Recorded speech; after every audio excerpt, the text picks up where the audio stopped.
நம்ம நாட்டில் நிறைய வகையான அரக்கனுங்க இருக்கான்னு ஒவ்வொரு நாள் நம்ம நியூஸ் பார்க்கும்போது தெரியுது. ஆனால் இப்பேற்பட்ட அரக்கனும் இருப்பானா அப்படின்னு சொல்லிட்டு இந்த ஒரு சம்பவத்துக்கு அப்புறமா தான் தெரிஞ்சிருக்கு. உத்தரப்பிரதேசில் நடந்த ஒரு விஷயம் தான் இது. ஆரவன்ற 1.5 வயசு ஒரு குழந்தைய போயிட்டு 7-8 தடவை ஏதோ பொம்மையை தூக்கி போட்டு விளையாடுற மாதிரி அந்த குழந்தைய அப்படி தூக்கி போட்டு துடிக்க அந்த குழந்தை இறந்துருக்குங்க. இதை பார்க்கும்போது நிஜமா யாராலையுமே அந்த வீடியோவை பார்க்க முடியல. நான் ஃபர்ஸ்ட் அந்த வீடியோவில் பார்க்கும்போது ஏதோ கேஷுவலாக ஒரு குழந்தைய தூக்கிட்டு போகிற மாதிரி தூக்கிட்டு போகிறோம். திடீர்னு ஒரு இடத்துல நின்று அந்த குழந்தைய அப்படி தூக்கி அடிக்கிறான். பக்கத்தில் யாருமே இல்லை. ஒரு சிசிடிவியில் இது வந்து கேப்சர் ஆகிருக்கு.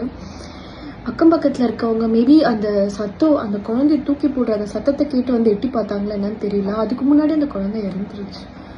ஃபர்ஸ்ட் தடவை போடும்போதே இறந்துருச்சு. குழந்தைய தொடர்ந்து அந்த அளவுக்கு ஒரு சைக்கோத்தனமான ஒரு ஆளை நம்ம எங்கேயுமே இது வரைக்குமே பார்த்தது இல்லைன்னு தான் சொல்லணும்.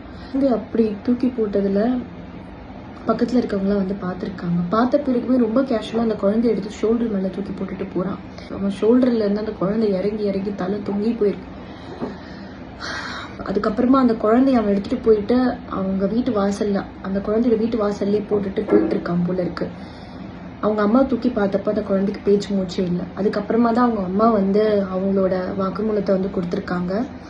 ஆல்ரெடி அந்த குழந்தையோட அம்மாவுக்கும் அந்த குழந்தைய அப்பாவுக்கும் வந்து சண்டை, நிறைய பிரச்சனைலாம் போயிட்டு இருக்கு.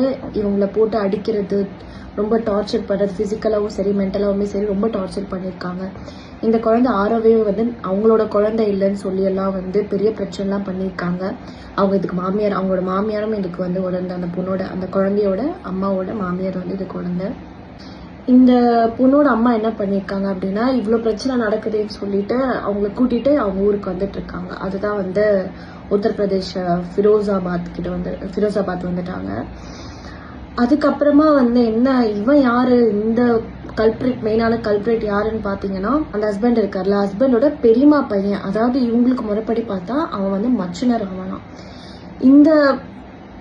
இவன் என்ன பண்ணியிருக்கான் அப்படின்னு அடிக்கடி இந்த லேடிக்கு கால் பண்ணி, இந்த குழந்தை ஆரோவோட அம்மாவுக்கு கால் பண்ணி நம்ம கல்யாணம் பண்ணிக்கலாம்னு சொல்லிட்டுலாம் வந்து கேட்டிருக்கான் போல இருக்கு. அதுக்கு அவங்க வந்து சொல்லியிருக்காங்க, இல்லை முறைப்படி பார்த்தா மச்சினர் ப்ளஸ் வந்து எனக்கு என் குழந்தை தான் முக்கியம், எனக்கு வந்து கல்யாணம் பண்ணிக்கணுன்ற எண்ணம் இல்லை அப்படின்னு சொல்லிட்டு அவங்க வந்து அவாய்ட் பண்ணியிருக்காங்க. அவங்க அம்மா, அந்த ஆரோவோட அம்மா வந்து ஸ்டேட்மெண்ட் கொடுத்துருக்காங்க.